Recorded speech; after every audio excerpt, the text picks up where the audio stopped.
So before we get into this interview, a little bit of housekeeping. Obviously, there are some directors, filmmakers, creatives that can't make it to the festival because it can be a bit of a trek, especially if you're living in America or Spain or Germany or France or wherever. It can be a bit of a trek. So what I decided to do again was to get some pre-recorded stuff done. I got on the old Zoom, StreamYards, whatever people wanted me to get onto, I got onto them. And we did some remote calls, pre-recorded stuff, awesome interviews with some great filmmakers that I can't wait for you to listen to right now. Just because you can't get here, you should still get your Q&A, and it should still be with me because I'm the best one. You're going to be getting a few of these throughout the week, scattered around. This is Nerdly Out Loud, Nerdly TV. We are at Romford, the Romford Film Festival. We love the Romford Film Festival. We're going to continue coming back here every single year as long as they will have us. If you've been living under a rock and you have not seen this, Nerdly has got themselves into a little position where we are in partnership with Shepka Productions, The Baby in the Basket, which is a gothic horror. He's joined up with Flickering Myth to partner up and make this movie, and then they came to us and asked Nerdly to jump on board too. Absolutely, we were going to do that, and we did a crowdfunder. The crowdfunder went amazing. It's still ongoing, so you can go to Kickstarter, type in The Baby in the Basket. I'll put links all over the place. Type in The Baby in the Basket. Give £1, give £10, but only give what you can. We don't want people giving money they don't have. Please do all those wonderful things. Like, subscribe, bell, all of it. Brilliant stuff. Let's get into today's interview, which will be with whoever's in the title. But if you're not at Romford, get yourself there. Get yourself to the cinema. We are showing a smorgasbord of awesome movies.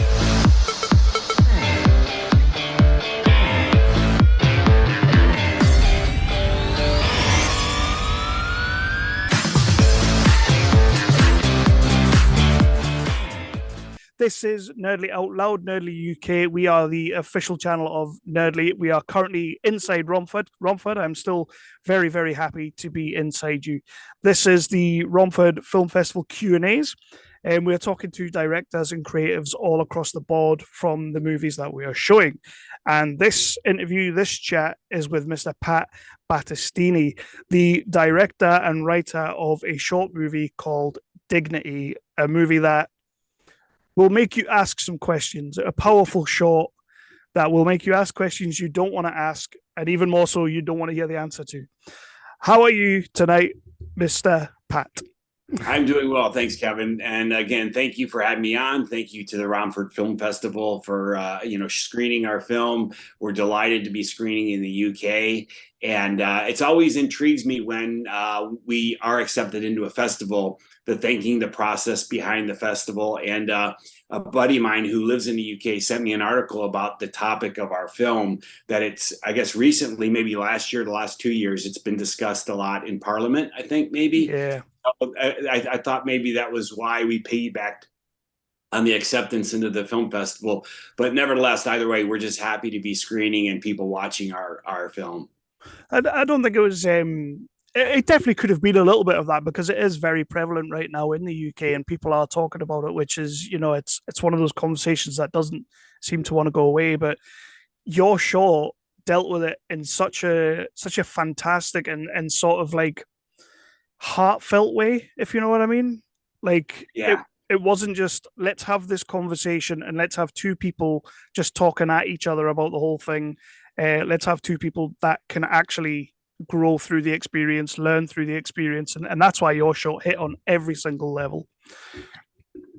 Well, I appreciate that. No, I appreciate that. And that was actually, you as a big film aficionado, that was the one dilemma I had as a filmmaker myself, because I just didn't want talking heads, but there was just no way around this, in a sense of that the information that needed to be given, there wasn't too many other ways to do it. And so that's why I got very fortunate with the two actresses that I had who really, they just brought it home. So that really is what I think made the film, and why the audiences don't get just a little antsy sitting there watching two people talking a lot. So first of all, we're going to get into the short, but first of all, I would like to quickly ask Pat that you let us know a little bit about your background, where you came up from, and what got you into filmmaking. Well, just like a lot of people in this world, we started off. I was really a teacher, American football coach for years, and I loved doing what I was doing. But I thought, you know what? I don't know if I could do this for the rest of my life because there's that whole work thing of work. What is work? Yeah. Well, for me, it was. I don't want to work a day in my life. I want to do what I love to do, and so at that moment, I went and auditioned for a play and I got a role. I got a lead role, and I was ecstatic. And I thought, well, maybe I could do this. And so that kind of gave me the bug, and I performed on stage. And I was really an actor for many years. And then I made my way down. This was in the Midwestern part near Chicago in the United States. And I made my way down to Florida after many years. I worked for Club Med and doing some things in their stage and animation and circus divisions and things. So I ended up in Florida, was acting down there, and I got my Screen Actors Guild card, which was the union. And I thought, you know what, if I'm going to turn this up, if I'm really going to try to make a living out of this, I need to get to Los Angeles. Mm. So I went from being a big fish in a small pond to a very small fish in LA, and YouTube had just started. And I thought, you know what, let me make my own content now. And that way, as an actor, I'll have some fresh content that I can send to casting directors and things. And as I started doing that, I realized that I really enjoyed the writing and directing more. And then I had a couple bad experiences with some directors on set. Not that they were bad individuals or people, but they didn't know how to communicate to actors. And I felt that was huge. An actor being able to talk to an actor was big. So then I started doing my own things and working with my friends. I had a bunch of acting friends here in LA, and they enjoyed working with me. And it got to the point where we all just kept on making movies and making films, and I just kept on writing. And so I kind of just transitioned into it naturally. And every now and then I'll get in front of the camera if I need there's a small role or something that I'll do. But I prefer to stay behind and write and direct. And then, in terms of the come up and the movies that you wanted to get involved in, and then the movies that you subsequently started to write and started directing, what kind of influences were there for you? Like, what sort of inspired you? Well, back to the days when I was in college and university and getting ready to go into teaching, it was the John Hughes era. Mm, At 16 Candles came out, yeah. Ferris Bueller, and then you had all the Breakfast Club was coming out, all these wonderful movies in the 80s, Back to the Future, Indiana Jones. So I, like any kid though, you just loved watching these movies and it transported you to places. But when I was growing up, I'm a boomer, and our parents really didn't say to you, "Hey, if that's what you love to do, go for that." It was more of like, "Well, yeah, that's a nice hobby, but you really need to find a quote unquote job." So I really didn't think much of it, but that had always influenced me. That era in time of just fun, feel good movies that really just would transport you and take you to a place. And also, I got a rise out of watching the audience, their reaction to things. I mean, that I think was more, and that's why I thought I was going to be an actor more, because I thought I can do that. I can get on stage and I can give people reactions that they may not have normally had during that day, make them laugh, make them cry, whatever it was. And so then as a filmmaker, I really realized it, how much from the writing and the stories that the influence you really do have. And of course, I'm not on that Spielberg Hughes level yet, but just in the little films that I do, it's great. I sit in the back of the audience, and as we talked about earlier, that moment, you hear the Yeah. laughter, hear the sighs, whatever it is. To me, that just fills me up, and that's all I need. The paychecks are great, but it's just the audience reaction that really has driven me to keep pursuing this career. And the thing is, you may not think you're your Spielberg, but you could be somebody's Spielberg. You could be somebody's inspiration. So just keep going, man. Yeah, it's so true. And honestly, one of the best compliments I've ever gotten is I had a movie. I can send it to you later on. It's called Tin Can. It's one of my first Mm. shorts. I had somebody come up to me at the end of the film and just said, "Please keep making movies." And I was just like floored by that reaction. And it's just like you said, for that person, I did something for them, and they just would love to see more of my films, and it meant a lot to me. Well, I was going to mention that a little bit later, and sort of a tip of the cap to Tin Can, because a couple of years ago, I think it was 2021, you submitted that to us as well, and we showed Tin Can. It was the clown doing the rodeo, and that was another sort of movie that, like, it was another one that made you think more than you thought you were gonna think, if you know what I mean. Yes, yes. I didn't realize that you saw it. Yeah, So yeah, we showed that as well. But when I saw your name crop up again for this movie, straight away it was like, right, put that on the list to watch that quickly. So yeah, it was good to see another one coming out from you, and it's always good to see people return. no, it was great, and I'm so glad that you got to see Tin Can. And yeah, that was really for me the tipping point when I was sitting in the audience, and at the end where there's a little note, kindness, has no boundaries in there, and I heard the audience react to that. I was Mhm. just like, whoa, I didn't think I knew there might be some reactions, but I didn't think it was going to be that big of a reaction from people. And so, well, and I'm glad like I said, I'm glad you got to see that and experience it, because that kind of that formula took me over to Dignity, Yeah. where the short film process, I've only got 20 minutes or so to show this and to get a message across without throwing it in people's faces, but hoping I can connect them to the film emotionally, and I think that goes much further. Well, on Dignity, because it's a powerful shot. It's an extremely well written shot. I have to say, like, it can't be easy to write this kind of dialogue when you kind of in your head you know where it's going. So it can't be that easy. But where exactly did Dignity come from in your mind? What place were you in when you wrote it? Well, it's funny, I think if you talk to all these filmmakers, I find this is one probably the most interesting questions when people have the idea for a film. It's like that aha moment for an invention.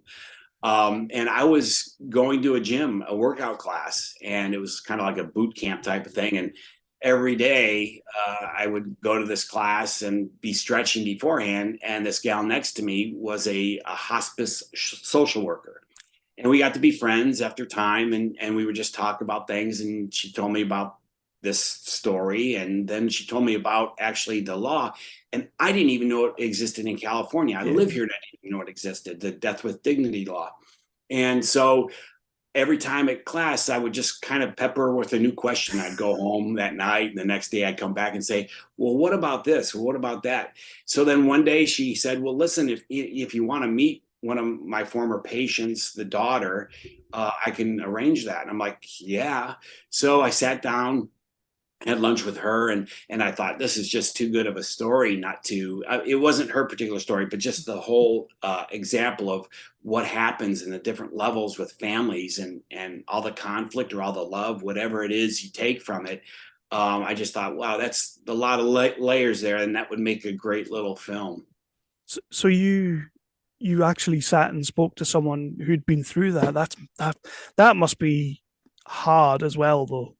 Yeah, well, my friend, the social worker, the stories she told me were hard, and then sitting with this woman was even harder. Yeah.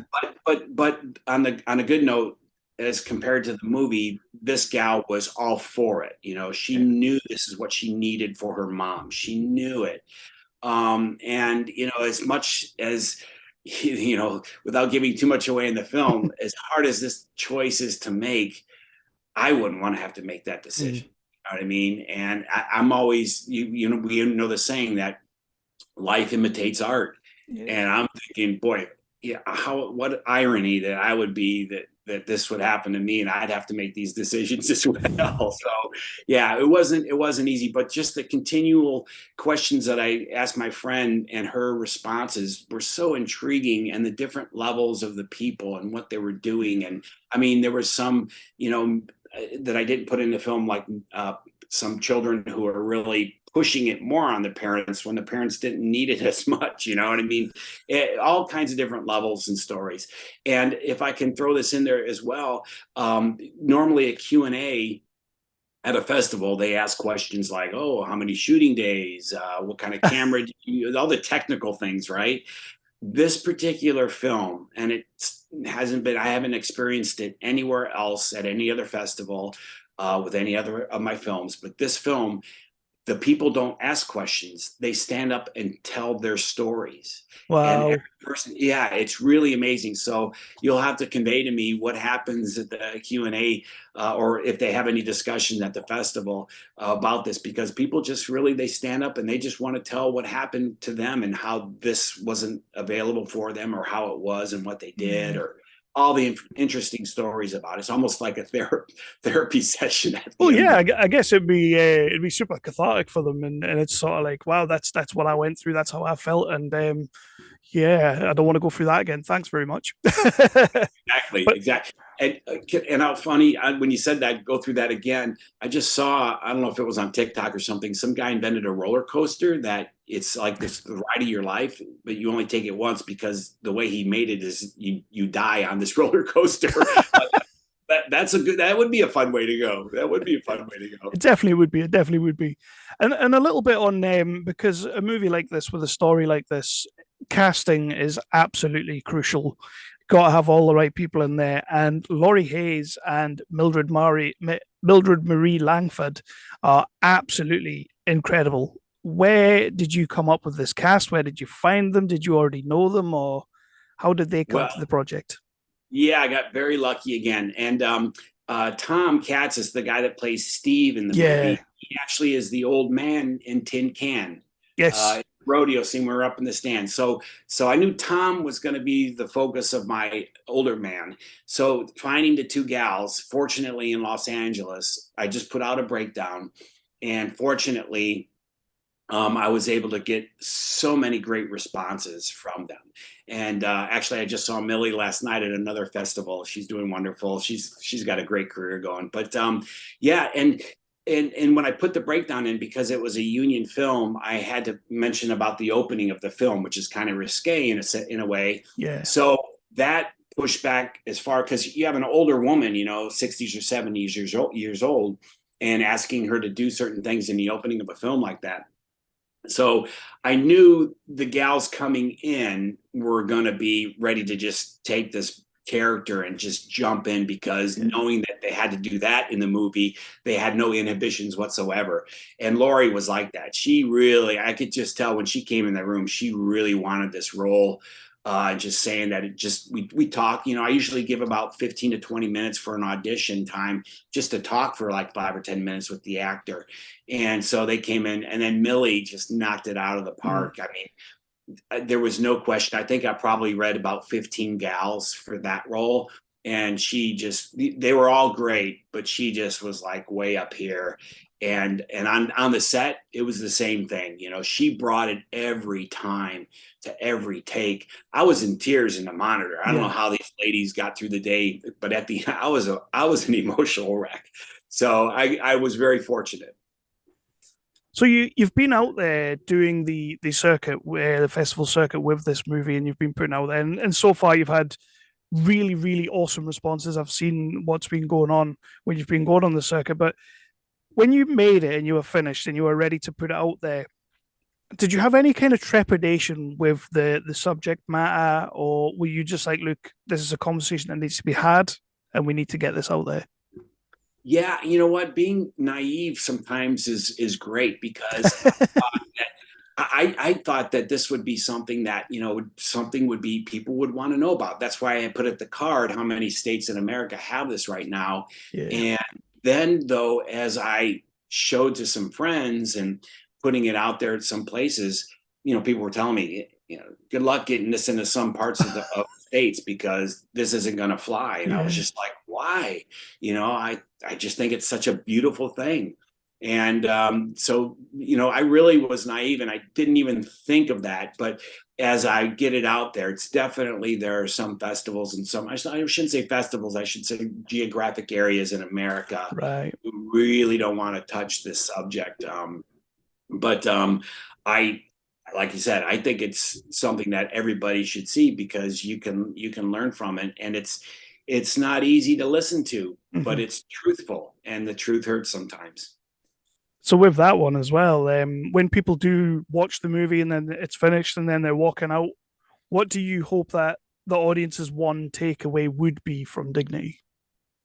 That actually, I'm not on the side of that. Wow, that is something that's there, and I would never do. But on the flip side of like, wow, I think this is really a silver lining to something, an event in life that is inevitable, but not the happiest of things. I think you can make it a joyous moment, a comfortable moment, a happy moment.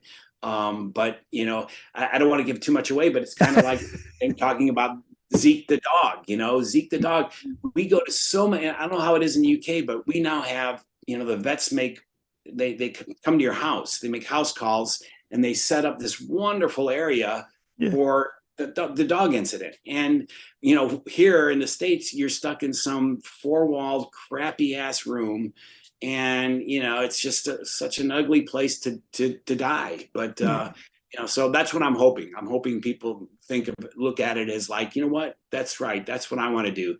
I don't have to go skydiving and not open my parachute anymore. I can figure out and go to a nice place and have a nice, peaceful way of leaving this earth. What I will say as well, and I don't want to do spoilers, but the decision that the husband makes, is it Kattis? What was his last name again? Sorry, Tom Kattis. Yeah, Tom Kattis. The decision he makes at the end, without spoilers, that was the one that got me. Like I was totally in. I was sold all the way through it. But what he did got me, and I'm like, right, okay, I'm gonna have to turn this off now.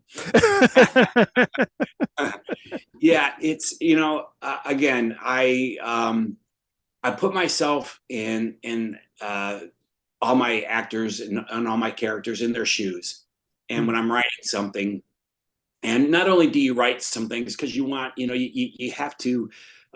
Everybody's gone to a high school dance or whatever, but to make it interesting, you have to, I call it Hollywoodize it. You have to make it interesting. And so that's why I kind of heighten the situation a little bit more. But out of all the level of sincerity, the audience has to believe that. And I can see, somebody Absolutely. like that, doing it. I totally understand the decisions he was making as well.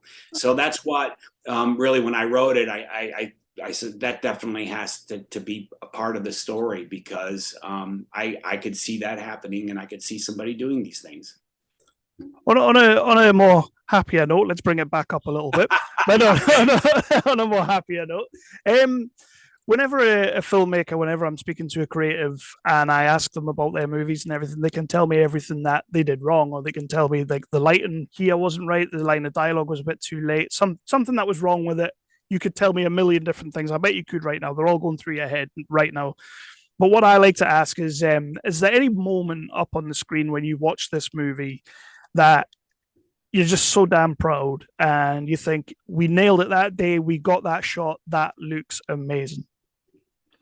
Yeah,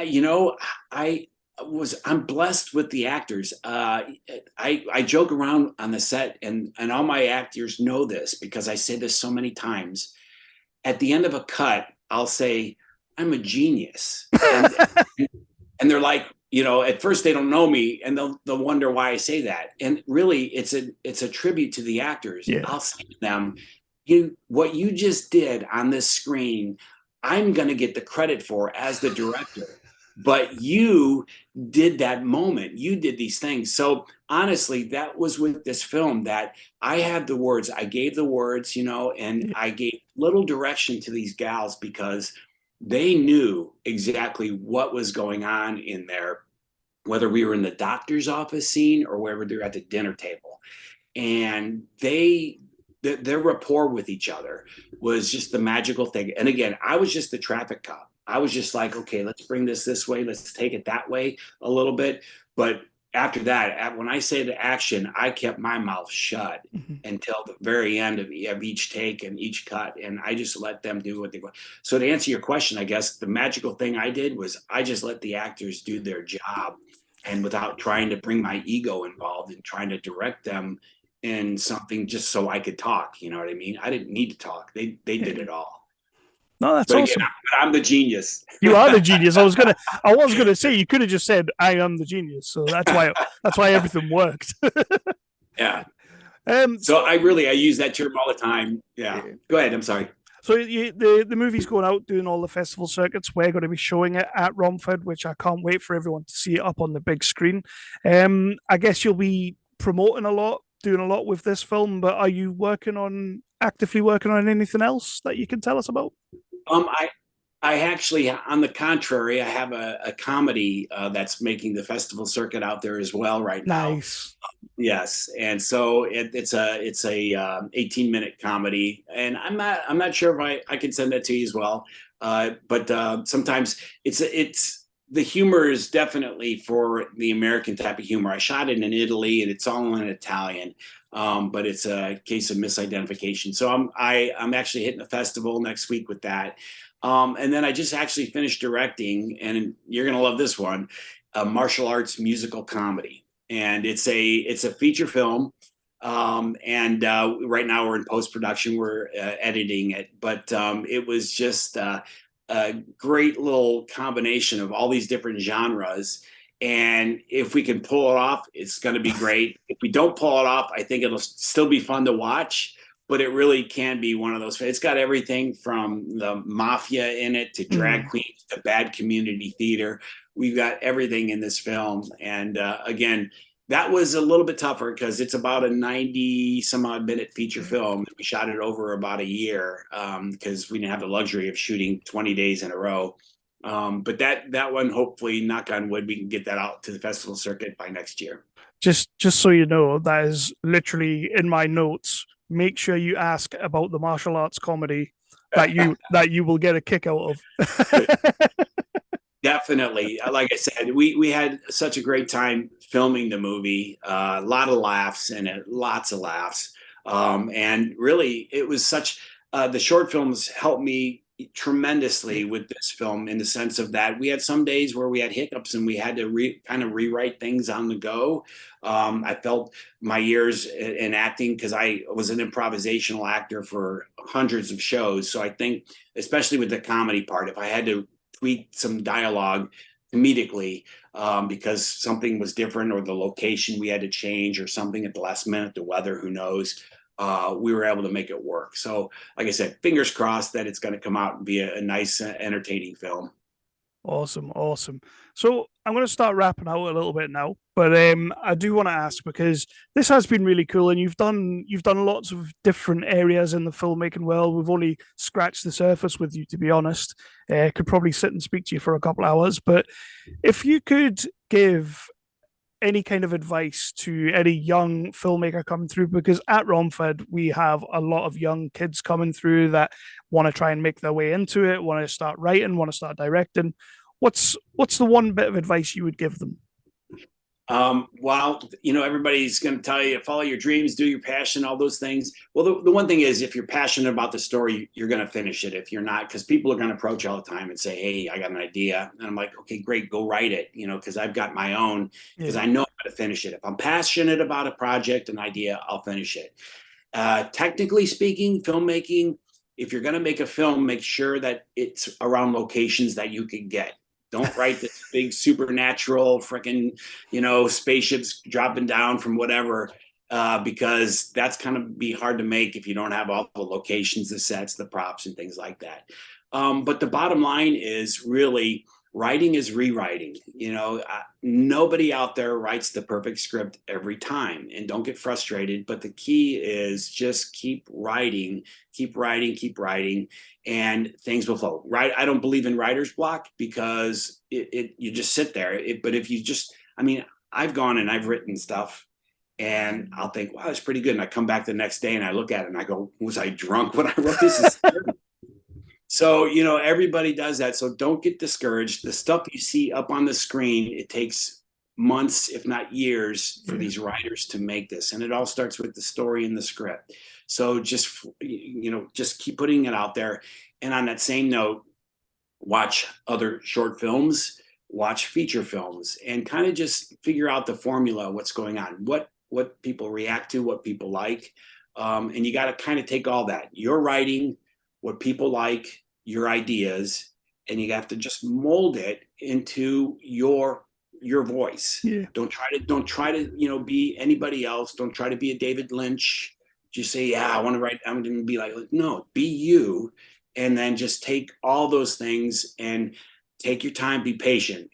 Hollywood, the UK, the market, everywhere in the world is going to be there tomorrow, next year, next month, whatever. So it's going to be there, but don't rush it. Don't put out something bad just because you're in a hurry. Take your time and develop that. I like that. I like that a lot. That's actually a good bit of advice.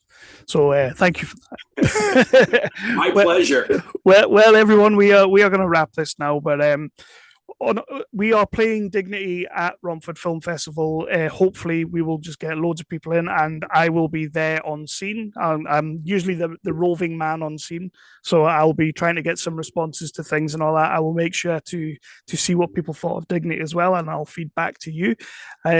But just to finish up, do you just want to let people know where they can find you on social media, anything like that, and then sure.